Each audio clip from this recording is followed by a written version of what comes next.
स्वागत है आप लोगों को साथियों का मेरे यूट्यूब चैनल में। आज हम 10 तरीक़ा की खाद और कंपोस्ट की बात करने जा रहे हैं। सबसे पहले हम ले रहे हैं वर्मी कंपोस्ट। वर्मी कंपोस्ट होता क्या है? वर्मी कंपोस्ट सबसे पहले तो वर्मी कंपोस्ट के हम मेरिट्स जान लेंगे, यानी कि उसके फ़ायदे। देखिए, वर्मी कंपोस्ट को हम 10 से 15 इंच के गमले में कितना 200 ग्राम डाल सकते हैं और उससे बड़े गमले में 500 ग्राम यानी कि आधी किलो डाल दे सकते हैं। लेकिन जब अगर हम बीच में वर्मी कंपोस्ट दे रहे हैं तो हमको क्या करना है, जो पौधे भी हम लगा रहे हैं उसमें हमको सिर्फ 100 ग्राम ही डालना है। अगर हमको मिट्टी में मिक्स करना है तो हम 500 ग्राम कर सकते हैं। और जितना अच्छा वर्मी कंपोस्ट की क्वांटिटी होगी उतने ही ज़्यादा हमारे फल और फूल बढ़ेंगे।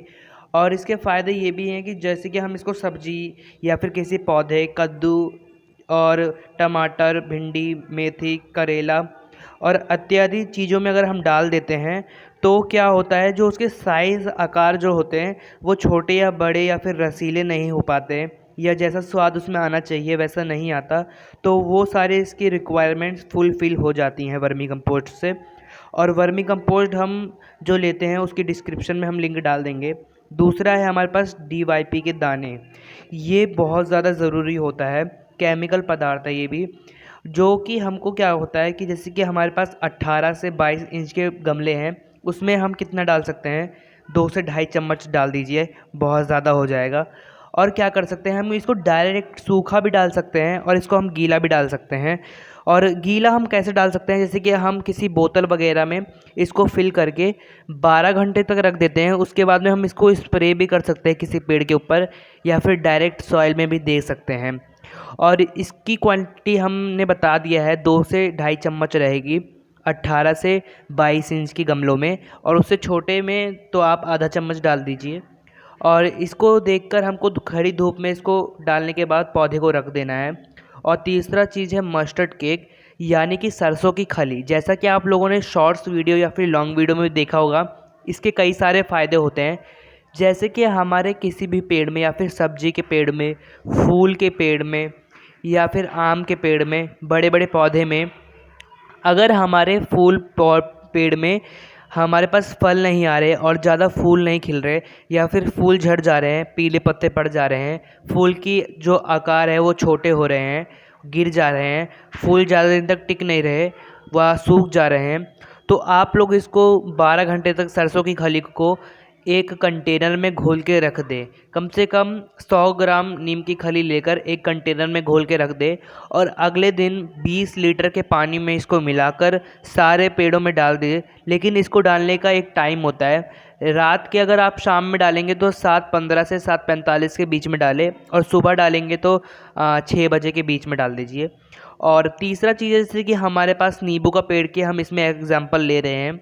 नींबू के पेड़ की जो हमारी पत्तियां सूख जाती हैं, पौधे पीले पड़ जाते हैं और उसकी जो फूल होते हैं वो नहीं बन पाते, तो हम ये एक ऑर्गेनिक खाद है। सबसे पहला तो हमारे पास सुहागा, ये आपको किसी जनरल स्टोर से मिल जाएगा। और दूसरा है हमारे पास गेरू। गेरू होता है, ये एक पत्थर का बना होता है और ये गाय के गोबर से भी बना होता है। तो हम बता रहे हैं कि इसको मिक्स करके कैसे बनाया जाता है, कि पेड़ों में हम कैसे डालें। सुहागा और गेरू दोनों एक ही साथ काम करते हैं। अगर सुहागा डालोगे तो काम नहीं करेगा, या फिर गेरू डालोगे तो नहीं काम करेगा। दोनों को मिक्स करके डालना होता है। देखिए, मैंने थोड़ा सा सुहागा ले लिया है और थोड़ा सा गेरू ले लिया है, और दोनों को मैंने क्या करा है, एक कटोरी में इसको मैंने पीस दिया है अच्छे से। मतलब इसका एकदम मसाला बनाने देना है। अगर आपके पास ज़्यादा क्वांटिटी लेनी है तो आप क्या करिएगा कि 1 चम्मच इसको डाल दीजिएगा 18 से 22 इंच के पेड़ में। 1 चम्मच बहुत ज़्यादा हो जाएगा, और इसका यूज़ आप लोग 15 दिन में एक बार कर सकते हैं, या फिर आप लोग इसको एक बार स्टोर करके पीस के रख सकते हैं, मिक्सी में भी पीस सकते हैं। देखिए कितना अच्छा ज़्यादा रिजल्ट आएगा, और फूल पौधे की आकृति भी बढ़ेंगी। लेकिन जैसे कि सब्जियों वाले पेड़ में आप इसको डाल सकते हैं। और फिर हमारे पास आता है यूरिया खाद, जो कि हम इसको गर्मी में तो नहीं डालते हैं। जब हमारे पास मानसून का सीज़न आता है या फिर ज़्यादा अच्छी एनवायरनमेंट वाला सीज़न आता है, जैसे हवा चल रही है, प्राकृतिक में एनवायरनमेंट बना है, ज़्यादा धूप नहीं हो रही है, तब हम इसको प्रयोग कर सकते हैं। और प्रयोग ज़्यादा नहीं, सिर्फ जो हमने सामने चम्मच दिखा रखा है, इस चम्मच से 1 चम्मच सिर्फ बड़े कंटेनर में डाल सकते हैं, और या फिर इसको हम घोल के भी डाल सकते हैं। अगर आप लोगों के पास कुछ घोलने का उपाय नहीं हो रहा है तो आप लोग डायरेक्ट भी डाल सकते हैं सूखा। और इसको हम मिट्टी के अंदर डालेंगे, मिट्टी को थोड़ी सी खोद के उसके बाद में हम इसको डाल देंगे। और देख लीजिए आप लोग इसको बड़े कंटेनर में डालें, जैसे कि आम का पेड़ हो गया, अमरूद का पेड़ हो गया, और हमारे पास पपीते का पेड़ हो गया। ऐसे कई सारे पेड़ होते हैं जिसमें यूरिया खाद बहुत ज़्यादा काम करता है। और यूरिया खाद को के बाद हमारे पास आती है नीम खली। नीम खली का प्रयोग ये होता है कि जैसे कि हमारे पेड़ में फंगस लग जाते हैं या फिर कोई दिक्कत आ जाती है, और बरसात के मौसम में कीट लग जाते हैं, केंचुए वगैरह से, जैसे कि बहुत लोग परेशान होते हैं, तो उस चीज़ से बचने के लिए हम लोग नीम खली का प्रयोग करते हैं। और ये बहुत ज़्यादा उपयुक्त चीज़ है, और इसको आप लोग अमेज़ोन या फ्लिपकार्ट से भी खरीद सकते हैं, मैं डिस्क्रिप्शन में लिंक दे दूँगा। उसके बाद में आता है बोन मिल। बोन मिल के एक बार फ़ायदे जान लीजिए, बहुत ज़्यादा ज़रूरी है। किसी भी पेड़ की आकृति या फिर किसी भी पेड़ की साइज़ के पौधे और किसी भी चीज़ की कमियां सब बोन मिल दूर करता है। और इसको डालने से पहले आप लोग ग्लव्स का प्रयोग ज़रूर करें और मास्क का ज़रूर प्रयोग करें, क्योंकि इसमें से एक स्मेल निकलती है जो हमारे नाक या फिर हमारे बॉडी को हार्म करती है। इसलिए ज़रूर इसको ज़रा सेफ्टी से डालें।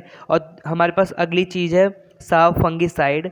इसको भी हम एक तरह से नीम खली की तरह देख सकते हैं, लेकिन नीम खली और इसमें डिफरेंस ये है कि नीम खली हमारी जो होती है वो क्या करती है, एक तो हमारे जो फंगिसाइड से तो बचाती है लेकिन खाद का भी प्रयोग करती है। और जो हमने साफ फंगिसाइड दिखाया आप लोगों को, ये सिर्फ फंगिसाइड दूर करती है। और हमारे पास बहुत इंपॉर्टेंट चीज़ ज़्यादा आती है, सीविड एक्सट्रैक्ट। ये होती है जैसे कि हमारे पास तोरी के पेड़ हो गए, करेले के पेड़ हो गए और भिंडी के पेड़ हो गए, इसमें हम 1 से 2 चुटकी सीविड डाल देंगे। उसके बाद में हमने देखिए पानी में घोल दिया है और कितना डार्क रंग हो गया है सीविड का। और इसको हम डायरेक्ट किसी छोटे पेड़ में भी दे सकते हैं, इसकी आकृतिक और इसका साइज़ बढ़ाने के लिए। बहुत ज़्यादा उपयोग चीज़ है ये।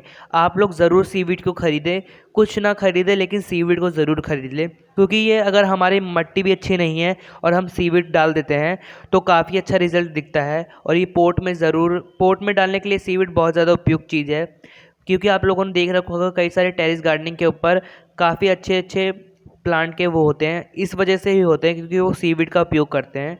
और हमारे पास लास्ट चीज़ है 10वीं चीज़, कोकोपीट। कोकोपीट का उपयोग तो आप लोग जानते ही होंगे कि कितना उपयोग करना है। नहीं जानते तो मैं बता दूं कि 1/3 कोकोपीट का उपयोग करना होता है।